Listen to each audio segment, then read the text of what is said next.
Bonjour à tous, j'espère que vous allez bien. On se retrouve aujourd'hui pour voir comment on peut stabiliser un plan sur Premiere Pro. Donc on démarre tout de suite, on va se rendre tout de suite dans le panneau d'effets et on va chercher l'effet stabilisation.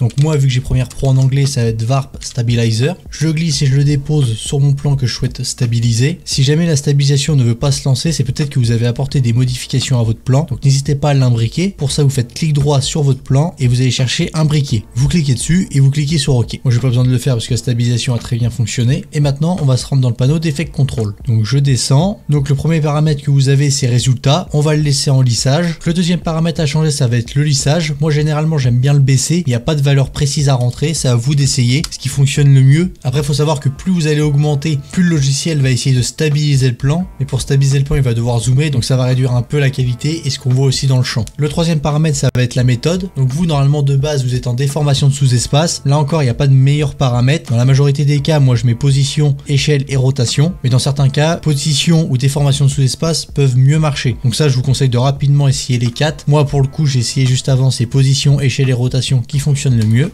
Et ensuite pour le cadrage, je vous conseille de rester en stabilisé, recadré et échelle auto, car si vous vous mettez en seulement stabilisé, vous allez voir comment fonctionne la stabilisation sur Premiere Pro. Je vais lancer la vidéo et là vous voyez bien que le logiciel compense les mouvements de caméra par un changement de position de mon plan. Donc forcément, si je mets pas échelle auto et recadrage, je vais avoir les bandes noires là qui sont pas très jolies. Donc c'est pour ça que je vous conseille de rester en stabilisé, recadré et échelle auto. Mais après vous pouvez en utiliser d'autres si vous voulez. Donc si je reviens au début de ma vidéo et que je la lance, on voit bien que mon plan a été stabilisé. Donc le mieux reste quand même de stabiliser le plan au moment du tournage, mais si c'est pas toujours possible, la stabilisation de Premiere Pro peut quand même sauver quelques plans parfois. Donc j'espère que cette vidéo a pu vous aider et moi je vous dis à la prochaine, bye bye.